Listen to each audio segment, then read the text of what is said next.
Hey guys, it's your favourite fat boy, Rodney Stewart. This is Hellmouth Hotline, and once more, we're delving into the Hammer box set with a movie called The Reptile. And this one is so much better than I was expecting it to be, so let's get into it.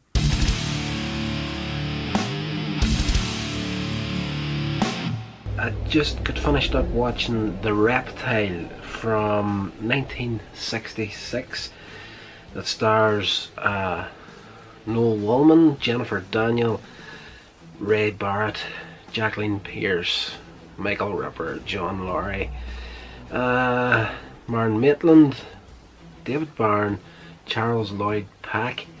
I knew I recognised his face from somewhere. Harold Goldblatt and George Woodbridge. This, in all fairness, like all the Hammer films, I've said it in all the reviews so far, are a lot of slow burns, and this one was no exception. And in all fairness, this was probably one of the slowest films in the collection so far, after Rasputin, the Mad Monk. But yes, this film here recycled a lot of sets that they've used in past films. Like the entire village that they're in has been used in the collection so far. That's a running theme within the Hammer horror films. They do that a lot, even in the Hammer House of Horror TV series. Like I did notice a lot of places that were redressed, reused, and yes, this one was no exception. In all fairness, it took me a little while to get into this film. Probably not one of the stronger Hammer horror films, but enjoyable nonetheless. The cast in it, absolutely fantastic, and they do a good job at building up the tension. And the cast, husband and wife, come to, let's just do a synopsis of the film first. In a Cornish village, various locals die from mysterious snake bites. I can't speak this morning. But the coroner rules the deaths as heart attacks until a family of newcomers starts an investigation. The film opens up. A guy gets attacked, killed. His brother and his wife come after the reading of the will. His place is left to them, so they come to move in there. And strangers in a small village, people are just untrusting of people they don't know, and there is more deaths happen within the film, and there's like just off to the side of the house they move into, there's like a big mansion which again has been reused from past horror films. The guy that lives there and his daughter, and there's a mysterious butler type character that lives with them, and the husband and wife strike up a friendship with the guy that runs the local pub, and throughout the course of the film, the relationship between the three of them there's a lot of chemistry there, like very, very good, genuine performances out of all these characters. By the end of the film, we discover that the people that have been killed, they dig up graves and stuff and see they've got the same bite on the back of the neck, like a snake bite, but much bigger. And we discover by the end of the film that the guy that lives in this mansion, his daughter has been cursed, and she is now pretty much a snake person. And by the end of the film, we all work out what's happening here. And there's a confrontation within the guy's house at the end, and the butler character that lives with them, he's almost like a prison warden for this guy. This guy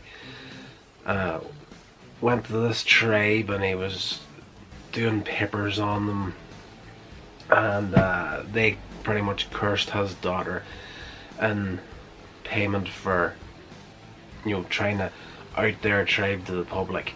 And this butler type character is like a prison guard for him, which is well hidden in the film, I will say. He just, for the majority of the film, he comes across as just like a weird butler-esque type character. Pops up every once in a while. You know there's something not right there, but you're kind of more thinking of the guy that owns the mansion as being the big bad in this film, where it's not the case. It's actually this guy, and there's a confrontation between him and the guy that owns the mansion, and like the basement of the mansion is kind of like caverns. You know, his daughter's down there. She's turned into the reptile at this point, and she's shed her skin. She's down there to stay warm because there's like a lava flow sort of thing running below the mansion. It's not lava. I can't recall the name they gave it, but she's there to keep warm, being a reptile.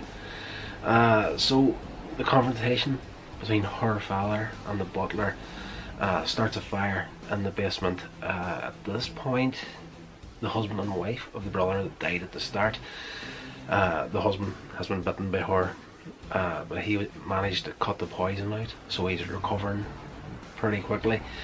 But she gets out, goes to the mansion to see what's going on, so of course she gets trapped in there. While the fire is burning below,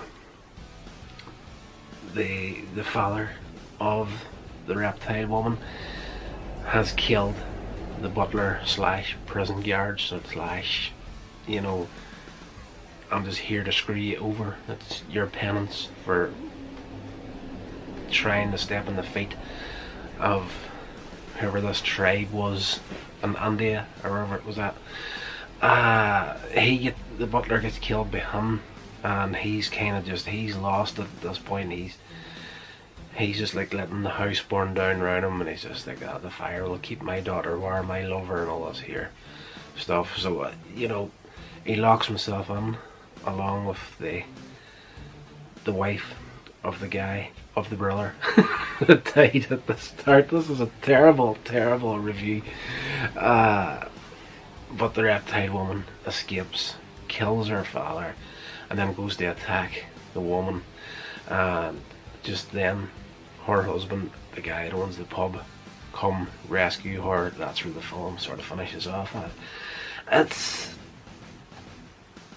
not a major, like, just looking at the cover, the DVD art and whatnot, like, there's a mess load of these films I've never seen before, and I'm going to sneeze very soon. I'll try and keep it as far away from the mic as possible when it does occur. From the cover of it, you're expecting a monster movie. The sneeze is a dear good lord, excuse me. Anyway, from the cover art, DVD art, you're expecting this to be a real major monster movie, and it's not really the case. Like, the film is only an hour and just shy of an hour and a half long, and the reptile character is only on screen for the better part of maybe 4.5, 5 minutes at the very most. It's more a tragic story of a woman that has been cursed through something that her father done, and our character, even though when she turns into the reptile, she's just got the mindless aim of killing people. It's just a tragic character, and very well done. Very, very well done indeed. But again, as I did say, it's probably not one of the better Hammer horror films, but if you're a completist in any way, shape or form, and you get hold of this box set, you're going to have to go and check this film out. It's pretty good. Not one of the best, but definitely one that when I do eventually go back to revisit this box set, I'm not going to skip over this one. I'll definitely rewatch this at some point. This has been a production of Coins Edge Media. Check out my social media links in the show notes. Thank you so much for listening.